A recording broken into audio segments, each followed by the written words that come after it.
Yo, what's up? Bringing another class up for Diablo 4.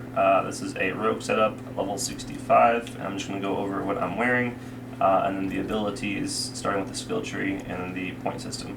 But we'll get right into it.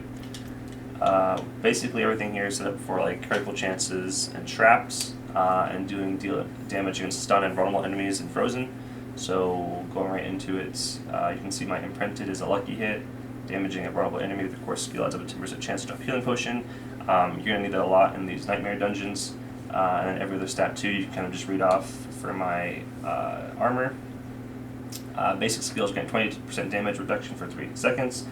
The downside of this build is it is pretty weak, but the damage output's pretty high, so that's what I'm kind of aiming here for with the special skills on the armors.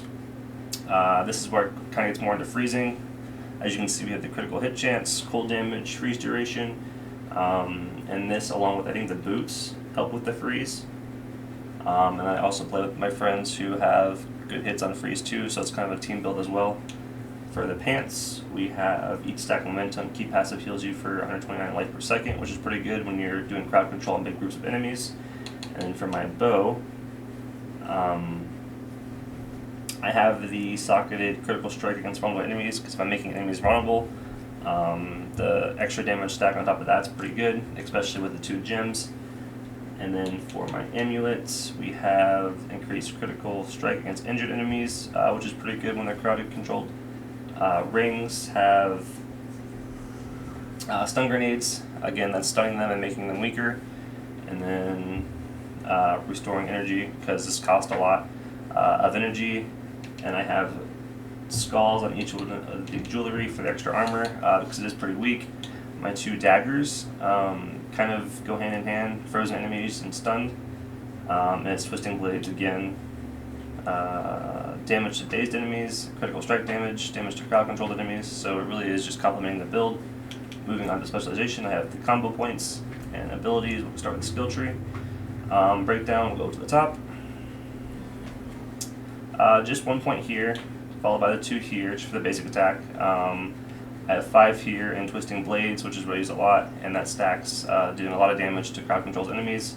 I put 3 in Siphoning Strike, and 3 into Stutter Step. Down here we don't have anything 1-in-1, mainly the right here. Knockback's pretty big, getting the bonus damage for critical strikes. Down here everything's just off of weapons and what they add to this cluster of skills. I have a couple points here, Deadly Venom and Toxins, doing points and damage. This is from the traps. And then my ultimate is Shadow Clone, because it does a lot of damage, and I have 3 points down here and 2 haste. And then my passive is the Momentum, which just adds on to everything else that's the build. And then here's my Paragon board. I just have the basic tree right here. I still need a couple more. I'm kind of putting the dexterity in for this extra damage for here. And I've just started this other board. You can see I got the legendary Deadly Ambush, which helps with the traps and critical damage. And then I still have to unlock a lot more of the rare nodules on that. Yeah, that's the build.